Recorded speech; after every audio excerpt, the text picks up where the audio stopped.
Vijendra Singh Parmar पाहुजल law academy में आपका एक बार फिर से बहुत बहुत स्वागत करता हूं। और आज मैं आपके साथ डिस्कस करने जा रहा हूं केरल उच्च न्यायालय का एक बहुत ही महत्वपूर्ण जजमेंट जो कि आया है ऑर्गेनाइज्ड क्राइम के ऊपर। जी हाँ, ऑर्गेनाइज्ड क्राइम आईपीसी में ऐसा कोई कॉन्सेप्ट नहीं हुआ करता था, लेकिन आईपीसी को रिप्लेस जिस एक्ट ने किया है बीएनएस भारतीय न्याय संहिता 2023 की धारा 111 में ऑर्गेनाइज्ड क्राइम या हिंदी में मैं कहूँ तो संगठित अपराध के रूप में एक नए अपराध को परिभाषित किया गया है और इसको दंडित भी किया गया है। इसी के रिगार्डिंग रिसेंट जजमेंट आया है केरला हाईकोर्ट का। तो सबसे पहले हम जजमेंट का नाम देखेंगे।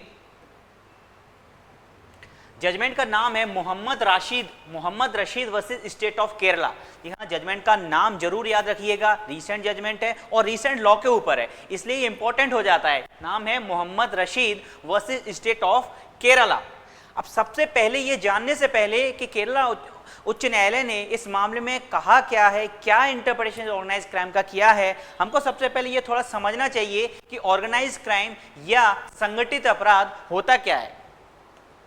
तो हम यहाँ देखेंगे सेक्शन 111 आप यहाँ देख पा रहे होंगे जो कि बीएनएस की धारा 111 है। Organised crime any containing unlawful activity including kidnapping, robbery, vehicle theft, extortion, land grabbing, contract killing, economic offence, cyber crime, trafficking of person, drugs, weapon और इलिसिट गुड्स और सर्विसेज, ह्यूमन ट्रैफिकिंग और prostitution और ransom by any person और a group of person acting in concert singly or jointly either as a member of an organized crime syndicate। ये जो word है वो हमें बताता है ऑर्गेनाइज्ड क्राइम क्या होता है। किन्हीं भी व्यक्तियों का समूह, क्या कहता है, बाय एनी पर्सन और ग्रुप ऑफ पर्सन जो कि आपस में एक दूसरे से कंसर्ट होकर मिलजुल कर कोई अपराध करते हैं और फिर उस सदस्य के रूप में, फिर चाहे सामूहिक रूप से अपराध करें या कोई सिंगल व्यक्ति कोई अपराध यदि उसका कार्य करता है। अपराध कौन से हो सकते हैं? ये कोई भी अपराध जो हमने पढ़े, व्हीकल थेफ्ट हो गया, एक्सटॉर्शन हो गया। कहने का मतलब ये एक समूह है, एक ग्रुप है जो इस प्रकार के अपराधों में सामान्यतः लगा हुआ रहता है। तो ऐसे किसी भी अपराध का कोई भी सदस्य यदि पकड़ा जाता है तब वह इस धारा के अंतर्गत दंडनीय माना जाएगा। अब एक वर्ड यूज हुआ था इसमें, कंटिन्यूइंग अनलॉफुल एक्टिविटी। इसी के ऊपर वर्तमान में जो जजमेंट आया है इसी पॉइंट के ऊपर आया है। तो सबसे पहले हम ये पॉइंट समझते हैं, क्या कहता है। Continuing unlawful activity means an activity prohibited by law which is cognizable offence punishable with imprisonment of 3 years और मोर। तो पहला तो ये कह दिया कि कोई भी ऐसा काम जो कि किसी भी लॉ के अंतर्गत प्रोहिबिटेड है और जो कि कॉग्निजेबल ऑफेंस है और जो कि पनिशेबल है 3 साल या उसके ज्यादा दंड से। Undertaken by any person either singly or jointly as a member of an organized crime syndicate or on behalf of such syndicate in respect of which more than one charge sheet। यहाँ से important fact है जिसके बारे में माननीय उच्च न्यायालय ने चर्चा की है, उस पर डिसीजन दिया है। Then one charge sheet have been filed before before a competent court within the preceding period of 10 years। ये महत्वपूर्ण बात है। जब भी आप किसी व्यक्ति को धारा 111 के अंतर्गत बीएनएस के आप दंडित करना चाहते हैं तो आपको ये साबित करना होगा कि उस समूह, जो सिंडिकेट का जो समूह है, उसके विरुद्ध लास्ट 10 ईयर में क्या लिखा है, लास्ट 10 ईयर्स में एक से ज्यादा किसी सक्षम न्यायालय में कोई चार्जशीट फाइल की गई हो। यदि ऐसा है तब वह व्यक्ति या उसके सदस्य ऑर्गेनाइज क्राइम के रूप में पनिश किए जा सकते हैं, अन्यथा नहीं। अब हम देखेंगे कि इसी बात के ऊपर माननीय केरला उच्चतम न्यायालय ने क्या गंभीर टिप्पणी की है।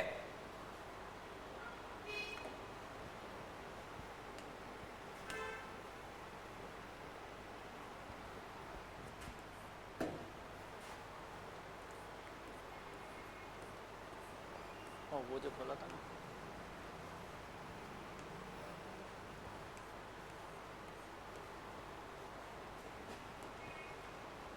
हाँ ठीक है, ये एक जजमेंट है जिसके बारे में आप बात कर रहा था अभी।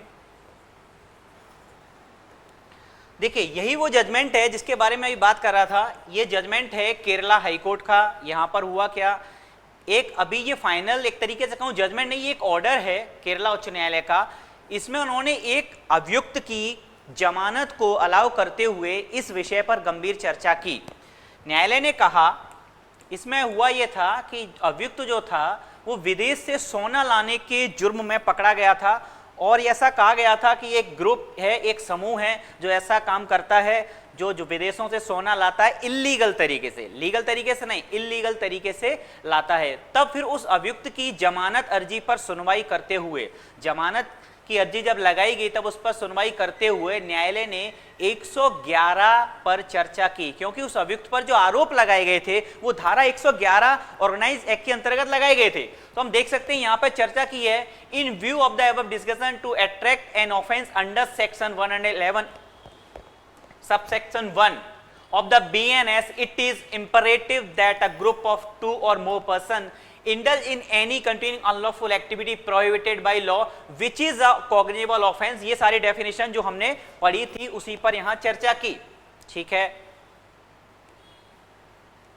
ये महत्वपूर्ण विषय है जिस पर रिलाई करते हुए न्यायालय ने इस अभियुक्त को जमानत दी, और इस पर महत्वपूर्ण बात जो कही वो अभी मैंने एक्सप्लेनेशन आपको 111 का 2 जो बताया उसी की बात करी। As a member of an organised crime syndicate और on behalf of such syndicate in respect of which more than, this is more important thing, more than one charge sheet have been filed before a competent court within the preceding period of 10 years and that court has taken cognizance of such offense।